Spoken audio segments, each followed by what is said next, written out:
All right, next video. We are right one day before the Netflix annual meeting, which is tomorrow. Today is the 1st of June. Tomorrow, yeah, should be the Netflix annual meeting. Maybe it's on the 3rd, but I think it's on the 2nd. Anyway, in this video, I'm gonna explain why I invested in Netflix heavy. Remember, this is no stock recommendation, or this is just for education purposes only. So don't take this, what I say, as gospel. But let's talk about why did I invest in Netflix. Pretty much what happened was that the subscriber growth of Netflix went down, which is not really true because Netflix decided to not do business in Russia. And actually, if you adjust for all those changes, the subscriber growth continued to grow. What happened though was that it didn't grow as fast as Netflix thought it would.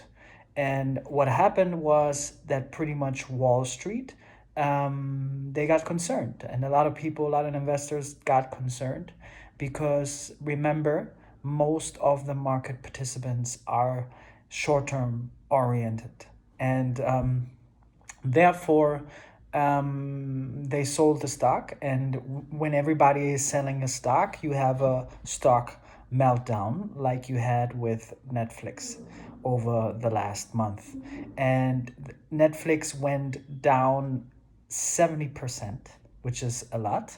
And well, whenever there's fear in the market and the stock goes down like that, there is a potential opportunity for value investors, people who find value when other people are fearful.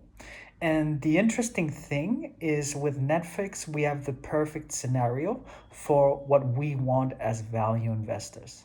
We want the downside is very limited and the upside is very uncertain, but could be phenomenal. And that's exactly what Wall Street is hating. Wall Street wants the earnings and the profits to go up continuously and doesn't like uncertainty. Um, we or I do not care if the future is uncertain as long the downside is protected, right? It's the classic asymmetric risk reward ratio where we see something where the downside is protected and we can only win if yeah, the upside is phenomenal. But if it doesn't happen, we don't lose money. That is the most important thing as a value investor. It's a little bit like uh, my mentor used to tell me you can play tennis to win the game, or you can play tennis not to lose the game. And the secret here is that we take one step by one step by one step, um, but we always take steps calculated with calculated risk, where the downside, like we said, is protected. So pretty much what you have with Netflix is that Netflix is not under the radar for a lot of value investors because their free cash flow is negative. So pretty much when you have a company and they produce operating cash flow, you subtract what is needed to maintain the business, and what is left is um, free cash flow. And the free cash flow, if you look into the financial statements with Netflix, is negative. And this is usually a no go. And scares value investors away. But in this case, we have a situation where if you dig deeper under the hood, you see that it's not really the true story, right? It's a little bit like Netflix is doing something with their books that is giving them the potential to save taxes. And therefore, it looks on the surface like they've cash flow negative, but they really not. And only if you really understand the business, then you're able to see that. And that's the beautiful thing. My mentor used to tell me it's value investing is a little bit like finding a rose in the garbage. Everybody else is not seeing it, but you can see it. And this is what you have uh, with Netflix. Yes. So the first thing I did is that I went into the financial statements and checked this out. And I did.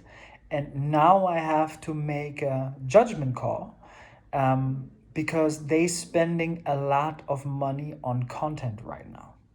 A lot of money on content because they are pretty much on a in a race with other companies, other competitors like Disney, and are on a race where they have to manage to produce so much content to stay ahead of the game.